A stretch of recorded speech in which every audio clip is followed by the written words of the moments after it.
And it is that time once again. It's your weekly monkey business, and I am your host. This is Chris in the studios at WFC3. With me, as always, the irrepressible Billy DeTore. Hi.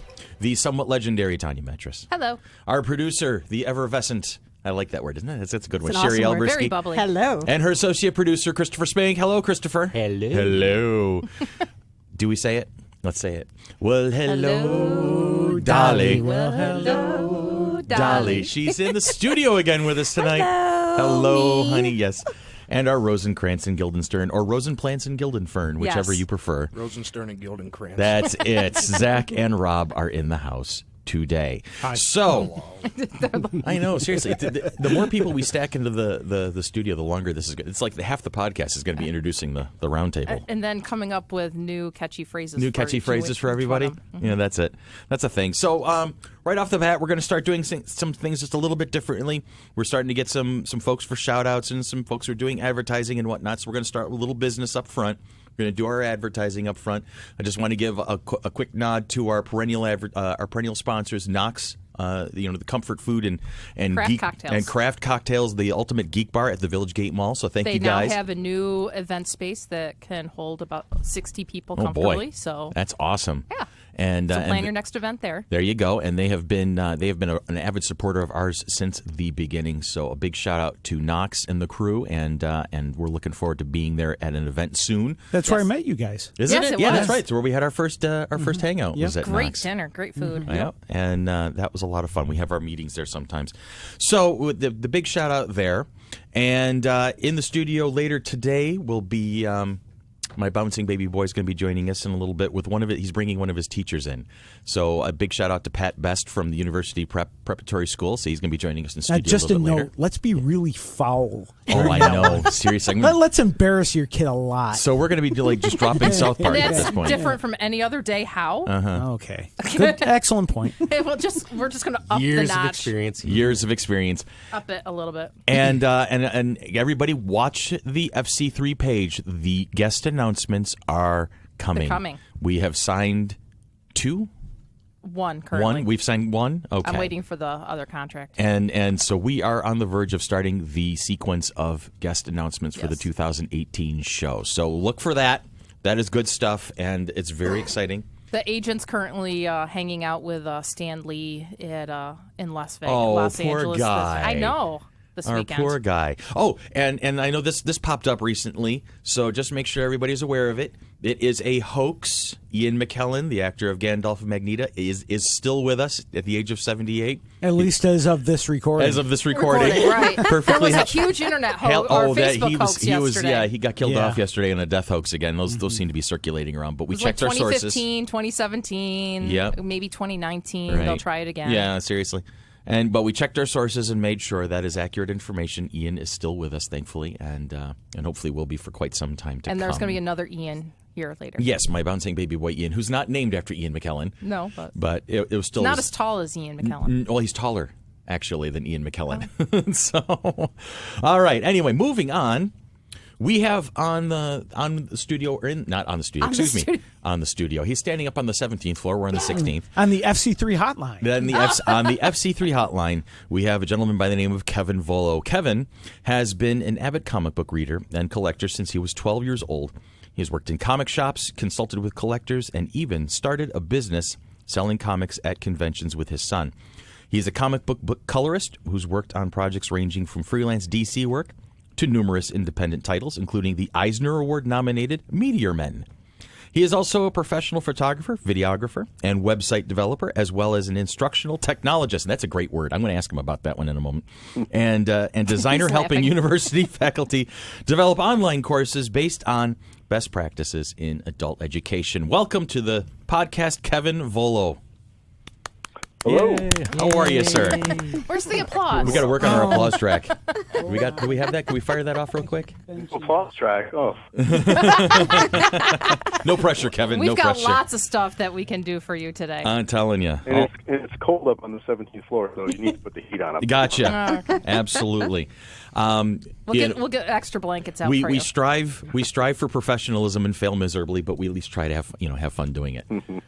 So Kevin, First of all, right off the top of the bat, something nice and innocuous. How are you, man?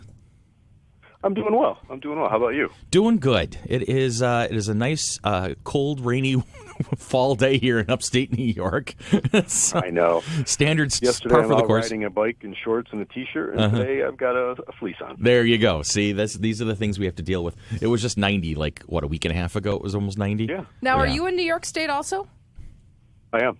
Fantastic. He's local, within reason. He's near us. Oh, is he? Yeah. Okay. He teaches at the college that our daughter goes to. Oh, fantastic. Yes. All right. That's how we know him, because last year he did a talk on creating comic books that Monkey Girl went to, and when we started working with you guys, she's like, "You've got to get Kevin Volo. He was amazing." So here we are. Now, did I read somewhere that you went to RIT?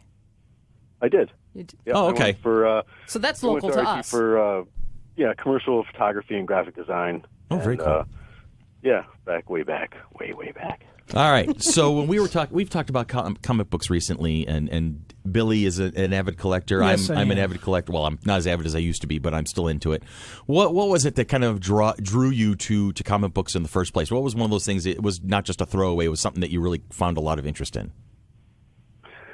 You know, the funny thing is, a lot of times people don't even remember, maybe like what the first comic they ever read was, and for some reason, I just remember. I don't know how it got there. In my grandmother's house, there was a copy of Devil Dinosaur #2.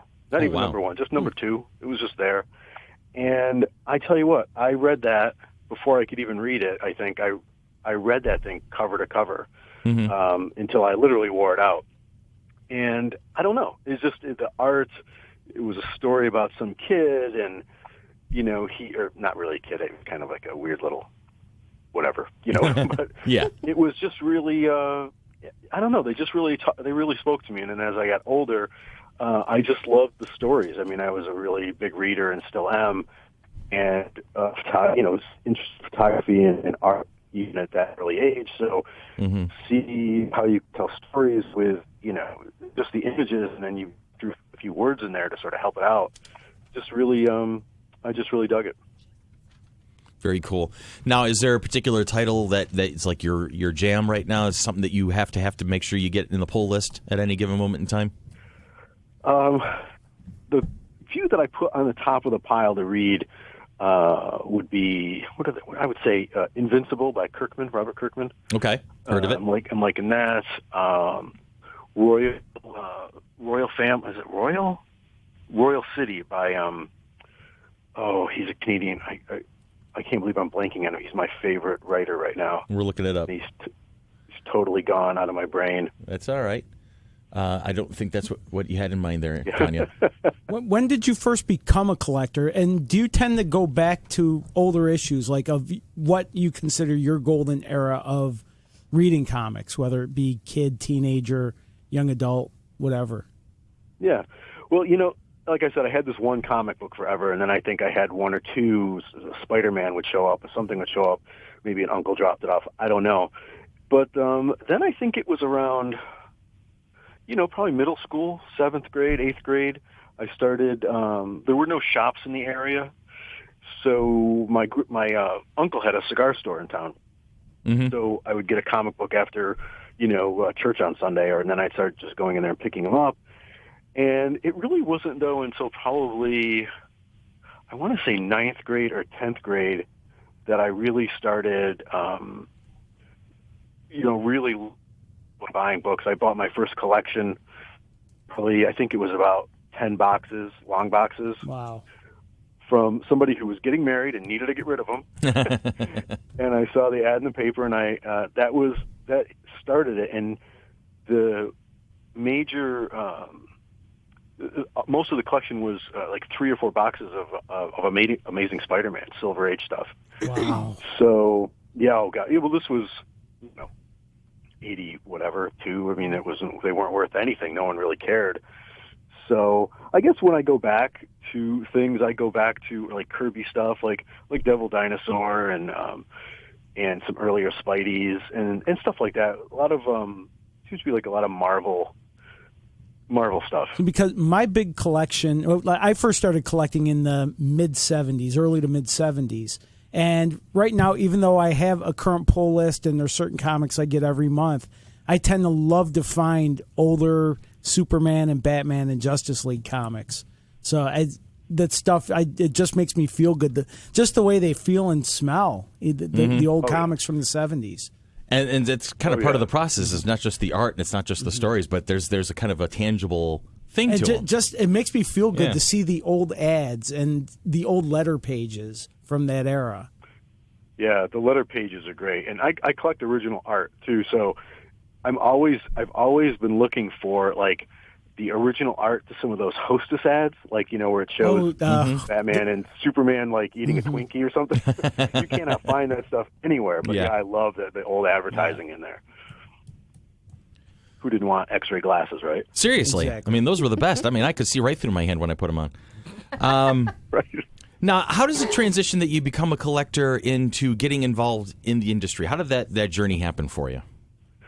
Well, I've been collecting and buying collections and selling collections, and I was just really interested in the creative process. I was writing some comics for fun for myself, and of course, doing photography and fooling around with doing, those like sort of photographic comic books, and then bringing them into Photoshop and really, really sort of tweaking the photographs. But I just, I didn't really. I don't know, it really wasn't doing it for me, and I can't draw. I'm bad at it too. Seemed kind of boring, but I like to paint, so I said I'm going to try coloring. It's similar to painting. I like to paint. I can paint. I'm going to give that a try. And then it was just really a process of, this was the early. Let's say it was the early '90s, mid '90s, and there wasn't a lot of stuff on the web. I was lucky enough to find this great message board called, what was it? Colorists Unite. And they would have little homework assignments, and they'd post a page, and everyone would color it and turn it in, and we'd critique it and stuff. And it was an amazing resource. And, some of the colorists on there are, like Laura Martin, who's like one of the greatest colorists there is. And all these just amazing colorists, and they would just help you. And then over time, I just kept practicing, and I started out as a flatter for Hi-Fi, and that's the process of. There's a couple different processes.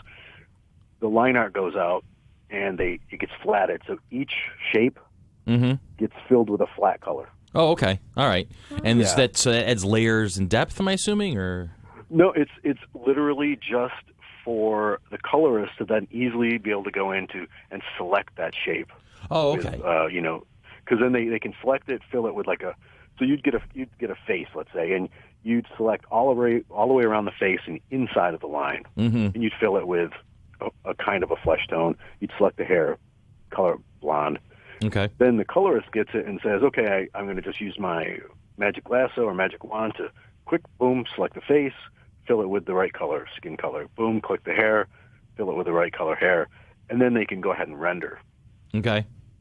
And what that then also allows them to do, let's say they made a mistake, that layer is saved, that flatting layer. They can go back and easily select the face and sort of re-render it or add something to it. So it's a tedious and horrible process because you literally are clicking in between the lines and filling in every single shape on a page. Okay.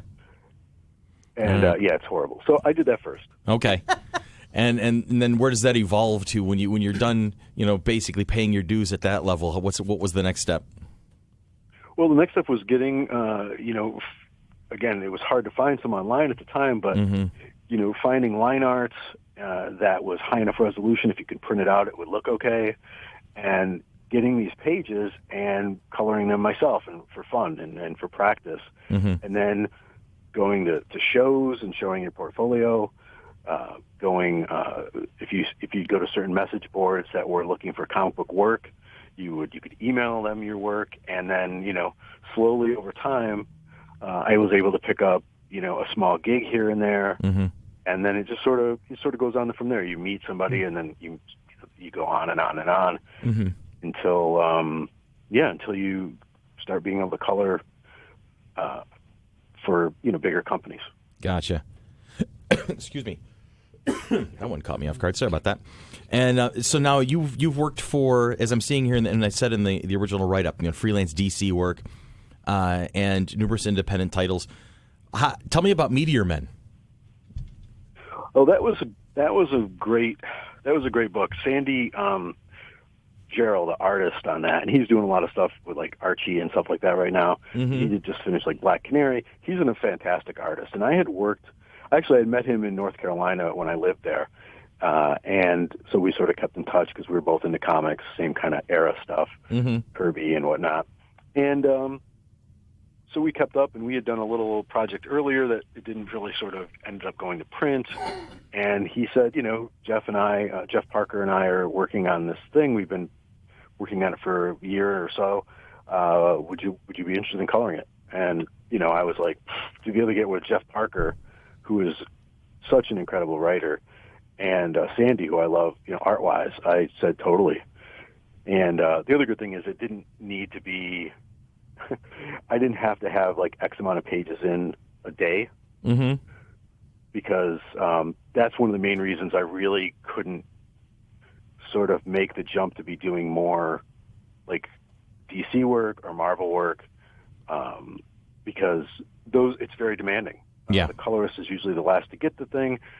I'd get 10 pages. I had a full-time job. I'd be up all night coloring, and so I had to sort of pull back on it. So this project was, was perfect. Okay. And then fit in. It fit in everything. That's cool. Fit in. All right. Fit in everything. It was great. Good deal. All right. Now it's a fun book. Okay. Yeah, I own them actually. I'm a fan. Rob, you've got Meteor Men? Yep. Okay. Good stuff. And it's one of your favorites. I like it. Yeah, I like it. So do you have any questions for Kevin? I just like the book. Okay. The little adulation never hurts either.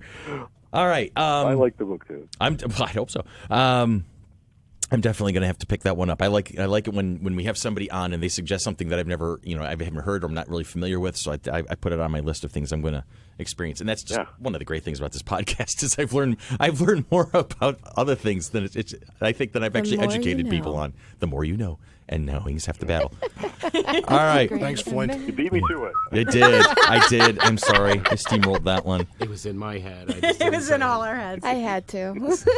So I have a couple of other legitimate questions, things that I want to go on. But really, an instructional technologist, what the heck is that? What is an instructional technologist? Doesn't it? I love it. Mm-hmm. That's a great title.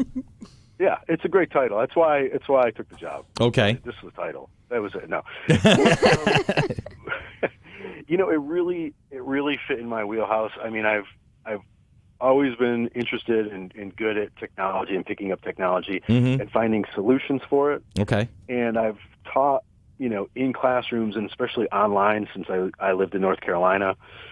And when I came back up here, I got my master's, and it was in instructional design and technology, and then I was able to get this job at the school. So what I do is I help faculty members integrate technology into the classroom, into their online and even in-person classes, and then I also help them develop their online courses. So just because let's say you're teaching English 101 in the classroom, and then you're going to teach it online. Mm-hmm.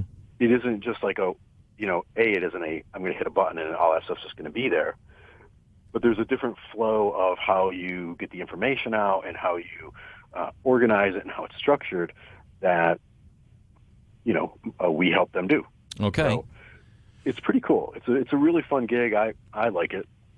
Now, this is kind of a chicken or an egg kind of a thing. Were you into that and then kind of got the inspiration to do your own online course, or were you working on the online course already and then this kind of evolved from it? Yeah, no, I've always been teaching and then creating my own courses for when I'm teaching. So like when I was in North Carolina, I taught graphic design and Flash stuff. So you'd have to put a course together to mm-hmm. teach that. Here I teach the same kind of stuff, video editing.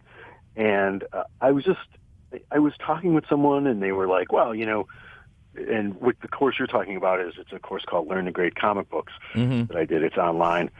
And it's not an easy process. It's not an easy thing to grade your comic.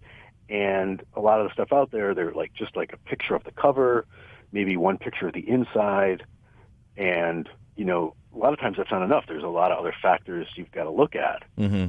So I said, I'm going to go ahead and, with the vast amount of time I have, free time, I'm going to go ahead and spend, hours and hours a night recording video and editing. Free time, what is that? I've heard of this free time that you speak of.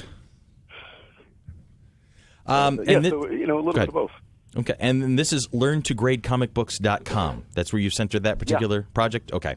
Yep. And how long have you been working on Learn to Grade that particular, that website? That took, the site was fairly, easy to set up once I had it designed and sort of mapped out. Then it's just sort of a question of building it. This thing that took the most time was getting the supplies together. So, for example, I bought graded books, like CGC graded books, from 0.5 to 10. The 10's actually not a CGC thing. I think it's a PXG or a CBCS. And because I wanted a baseline to say, so in the videos I show you the CGC 0.5, let's say, and all the reasons why they graded it 0.5. Okay. And then we look at two other books that are also graded 0.5 that I graded myself and had some other graders in my, look over too, because they're not always going to be the same. 1.5 doesn't look anything like maybe another 0.5. Okay. So finding that consistency? Finding those benchmarks? Yeah, it took, it took a long time just because, you're shooting, and just for like taping sometimes, I've got, hours, maybe 2 hours on a 0.5 video, and then that's edited down to like 35, 40 minutes. Right. So that took a lot of time to shoot the video, to edit the video. But it was great because I got to look at all these great old books, and it was fantastic. It was fun. What was the coolest comic book you've ever held and had a chance to like kind of go through and grade? Oh. No, I'm not going to put you on the spot. Trust me on that. Nah. Well, one of my favorite covers is, and I'm blanking on the number. I'm bad at that. I think it's 39. It's The Amazing Spider-Man. It was the first John Romita cover where Peter's sort of hanging out off the back of the glider, the Goblin's glider, and his mask is off. Oh wow! Okay. I love that cover, and that's one of the ones I grade in the class on learntogradecomicbooks.com. So to see that and have it in a pretty good condition, I was really psyched. Very cool. There you go. That is a piece of comic book history right there. And I have a question. Go ahead, Tanya. In regards to the 10-point grading scale, is that like consistent across all the comic book grading companies, or does each company have their own 10-point grading scale? No, they pretty much go off of the Overstreet or the Overstreet's grading scale. You can see if you pick up an Overstreet's price guide, those big, thick sort of tomes. Their scale is pretty much the standard. Some people interpret it, and that's the thing.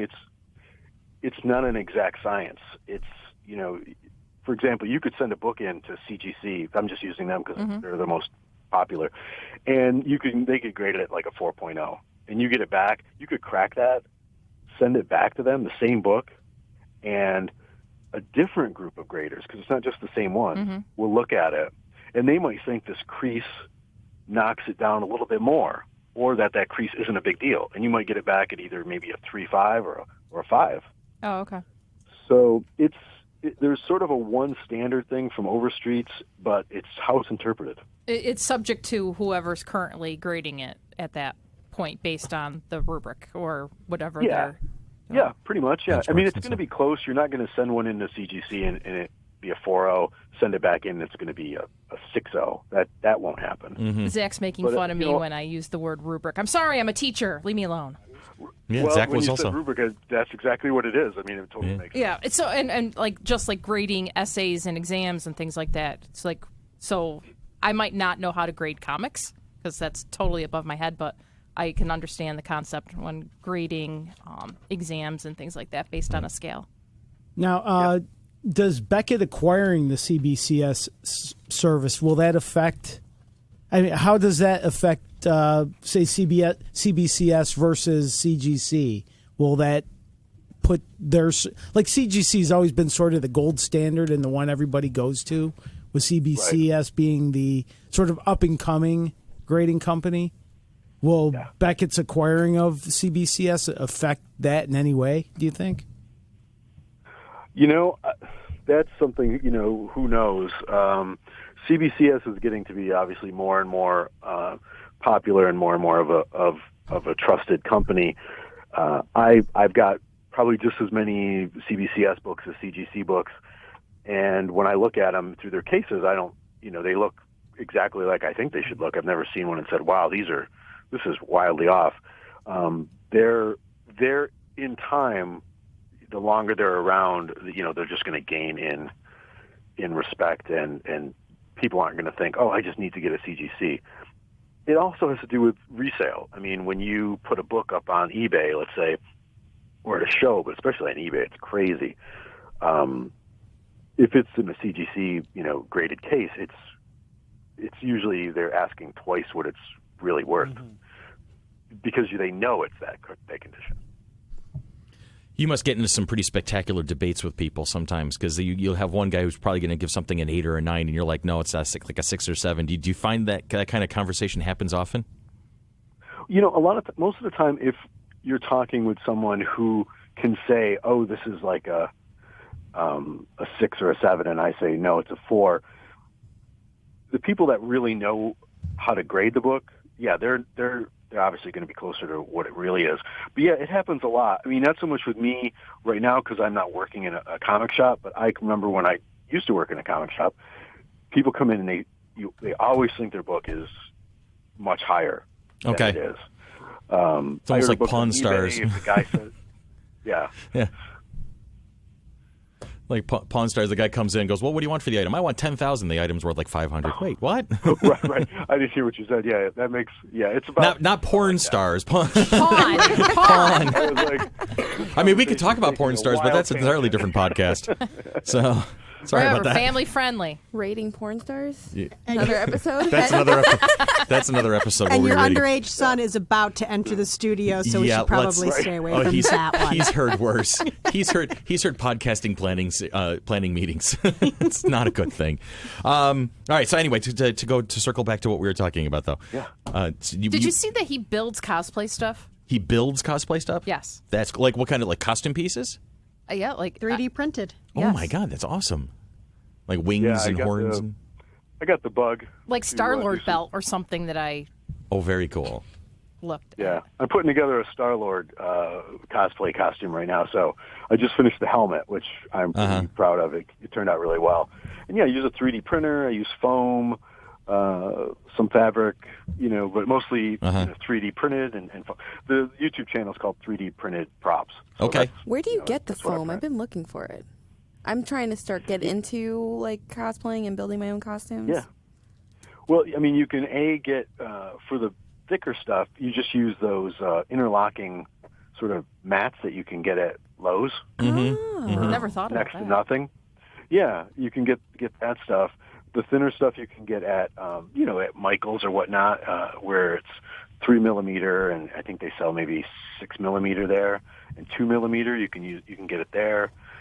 And then once you sort of move up the scale and you want like a heavier duty foam, because some of that craft foam can be a little flimsy. You can go to companies like there's a great company called, what is it called? TNTcosplay.com, I believe. Okay. And I just put an order in there that you get those at 24 by 36 or 18 by 24 sheets, and it's really great quality stuff. Awesome. And then you just craft from there. Have it a good old time making stuff. You make patterns. You cut it out. You glue it. Use a lot of contact cement and make sure you wear your respirator, or lines start getting crooked. Because of all. He's not worried about anything else other than his lines getting crooked. Did you notice that? That's not the brain cells. Yeah, we're not worried about brain cells. We're not worried about the ability to speak. We're just the lines have got to be straight. So need a straight line. Of course. If you've used contact cement and put two things together and they didn't stick together the first time, right? Yeah. Oh, Yeah.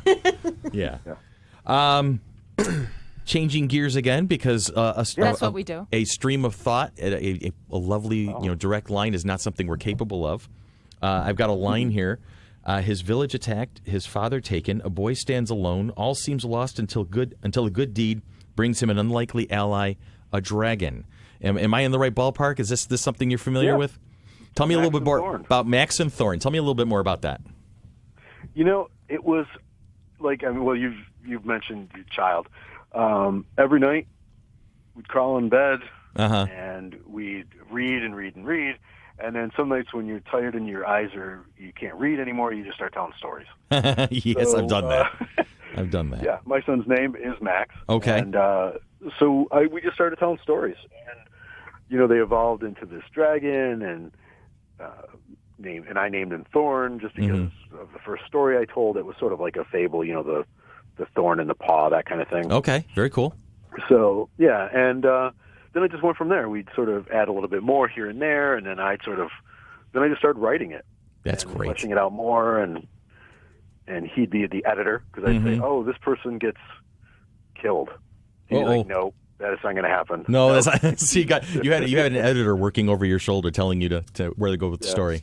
Pretty much. And the dad gets hurt. Nope, you're not going to get hurt because I'm the dad in it. So nothing really bad could happen to me. He was not having that at that age.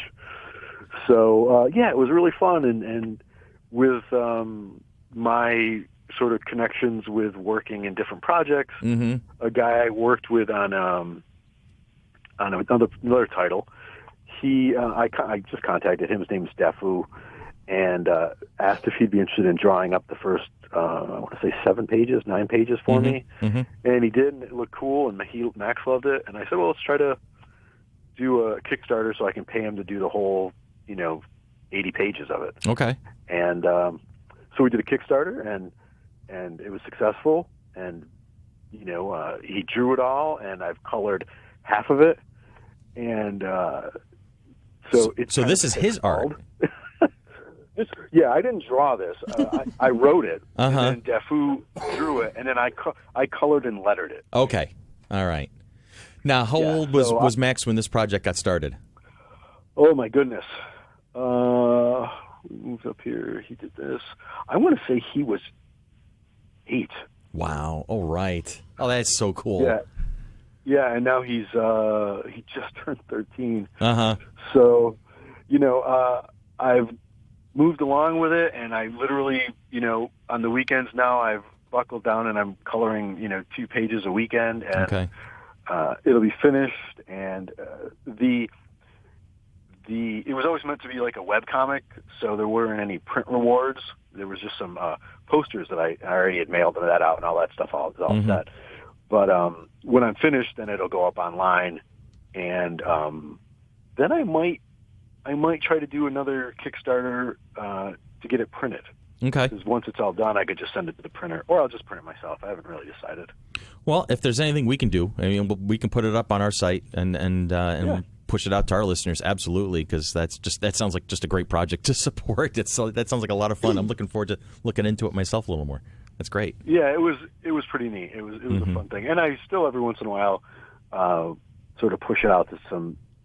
And kind of when I was doing it, there weren't a lot of publishers that was just doing kid stuff, and now there is. So I actually got a list of publishers that I needed to and wanted to send it to. I put together a couple months ago. So who knows? Maybe it'll get printed. Well, best of luck to you on that project. That's fantastic. And it always means more when you've got the the father-son kind of tie-in. I always love stuff like that because my bouncing baby boy, who's now 14, he just walked into the studio a moment ago. He's not a bouncing baby boy He's not anymore. He's my Titan. He's what, 6'3", 220? Yeah, at 14. He still tries to bounce. Oh, good Lord. Anyway, Jules is the one that bounces. Okay, so Kevin, you mentioned that you had always intended this to be online, and I have to admit, while I'm surrounded by comic book collectors, I am more of a webcomic reader, and I know you had something called pixel strips, which seems to now not be there anymore. Yeah, that was one of the first things I ever did that was sort of like a comic business or a comic project that I started that oh my God, a long time ago. Again, probably mid to late 90s. And I just wanted to, I was really into webcomics, and I was coloring some really fun webcomics for people. Like I was coloring Ted Noodleman. It's like a bicycle messenger guy. And I was coloring, what else was I coloring? Sword and the Sorcerer or something. So I was coloring a lot of webcomics. And that was also at the time when there were a few companies, I think like Modern Tales. There was a few companies that were having these communities, and you would subscribe to their website to be able to read the webcomics. And I thought, I know a lot of people in webcomics. I know a lot of people in comics. I'm an entrepreneur as well.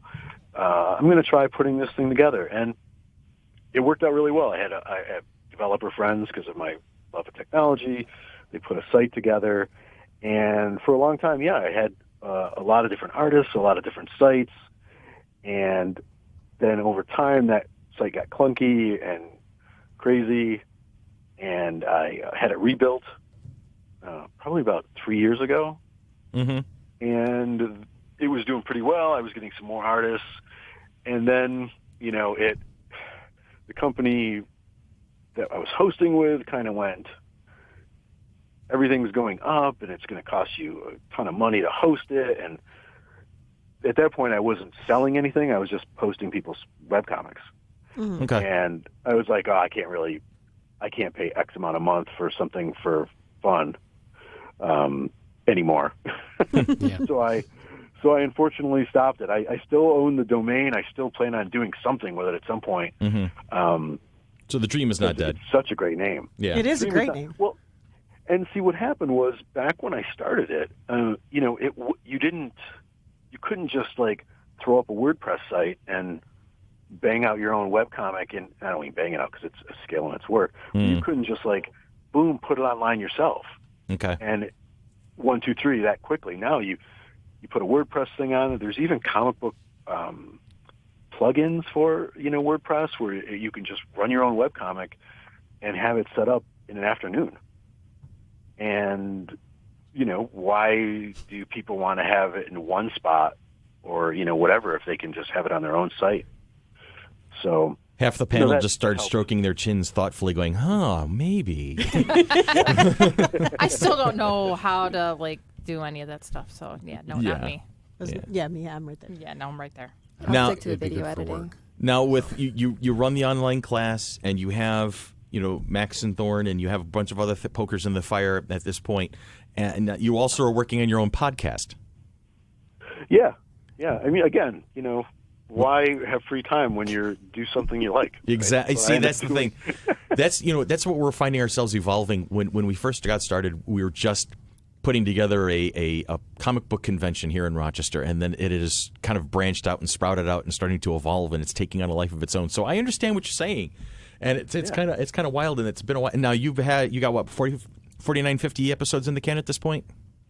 I just uploaded the 49th episode the other day, and it's really fun. It's called the Heroes, Villains, and Sidekicks Show, and I talk about the backstories and origins of comic book characters and pop culture characters. Okay. And I go back to their history, and I always try to read the actual original, even if it's just an online version, to really sort of be able to add some details that you don't just find like maybe on Wikipedia or stuff.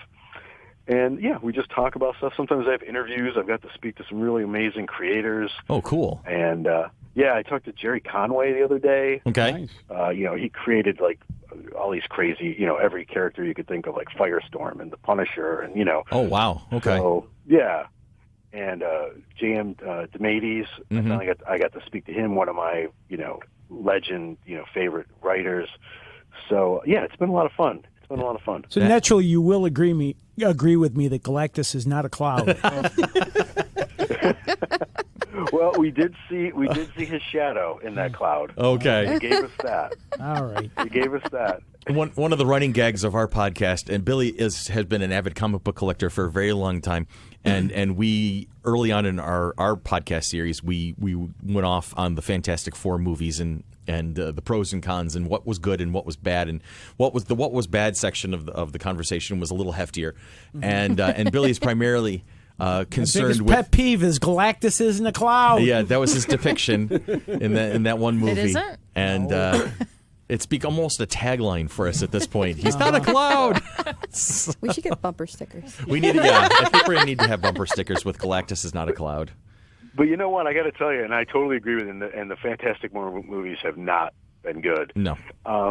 But, especially when I'm doing research for the podcast, when you go back and you look at the costumes and you really look at them, his costume is ridiculous.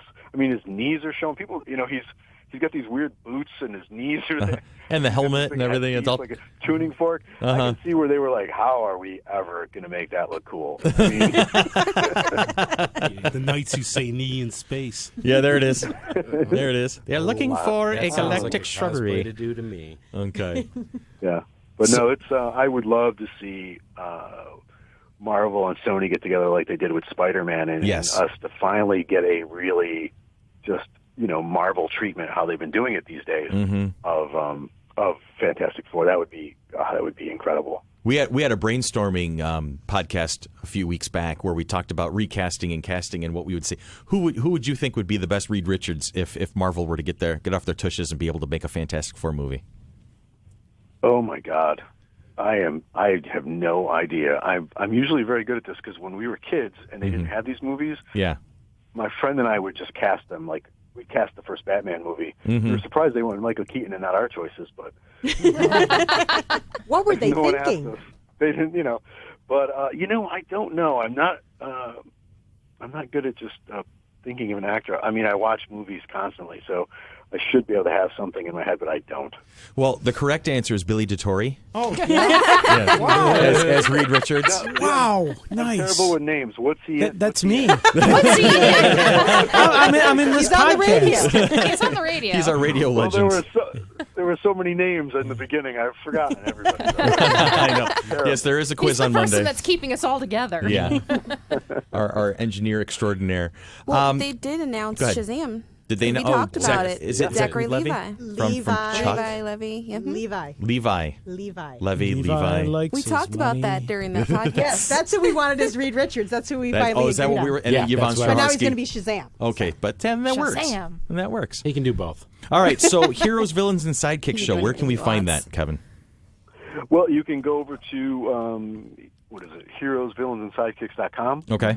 Of course, you can go over to and you can listen to it there. And I post all the pages that I'm talking about over on the website, so that's kind of neat. But the best way is go to iTunes or Stitcher and just subscribe, and then you'll get it in your whatever you use to listen to your podcast every week. Schnazzy. And usually it's every Monday. I've been flipping. We had a crazy summer of traveling, family traveling this summer, and kicked my butt. The jet lag.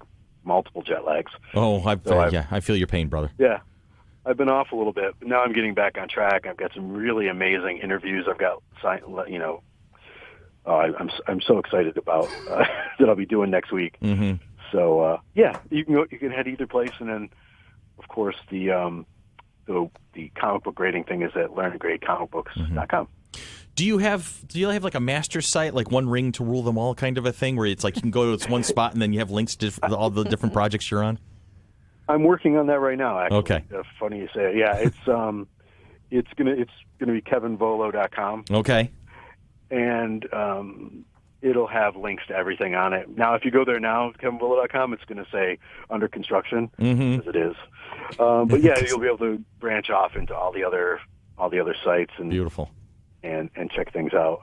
Yeah, the Learn to Grade Comic Books course, learnandgradecomicbooks.com, it's got like 30 plus videos, like over 8 hours of content, tons of photos, and the whole thing's $49. Oh, that's not bad at all. So, yeah, no, I didn't make it to like make $1 million. Mm-hmm. So I kind of just wanted to get the information out there and pay for some of the costs. Of it. So, but it's pretty neat. We got a Facebook page and all that, so you can check it out if you just search for Learn to Grade Comic Books on Facebook, and people post there. It's nice. It's fun. Fantastic. Well, thank you, and I appreciate your time today. This has been a lot of fun chatting with you, and we're looking forward to keeping an eye on your projects as they unfold. I definitely, now that I know about Max and Thorn, I'm going to kick back and catch up with that one. I actually saw Max and Thorn done out as panels at SUNY Poly when he had an exhibit there for Comic-Con. Oh, very cool. So that's right. That's right. Yeah, it was very neat to actually hear the person who did it. So nice. So thank you. Well, no problem. Thank you. Well, again, this has been Kevin Volo, and I'm just I have to harp on it, Instructional Technologist Extraordinaire, because I just love that freaking title. I love it. Look for him soon at kevinvolo.com, among all of his other projects, learntogradecomicbooks.com, Heroes, Villains, and Sidekicks.com, and 3D printed props on YouTube. And just a lot of stuff. You've got your fingers in everything, and it sounds like a great creative effort. And I appreciate your time today, man. No problem. I appreciate the call. Thank you. You are welcome. Yay. So for Billy and Tanya, for Chris, everybody. and for myself, and for Sherry and Dolly and these guys over here, this has been Monkey Business, a product of the Flower City Comic-Con and the Mighty Monkey Corporation. Coming at you June 9th and 10th of 2018 at the Floriano Rochester Riverside Convention Center. Follow us on Facebook, love us on Facebook, like us on Facebook, and follow us on Spreaker.com. Look for FC3's Monkey Business. We love you. We miss you. We'll see you next week.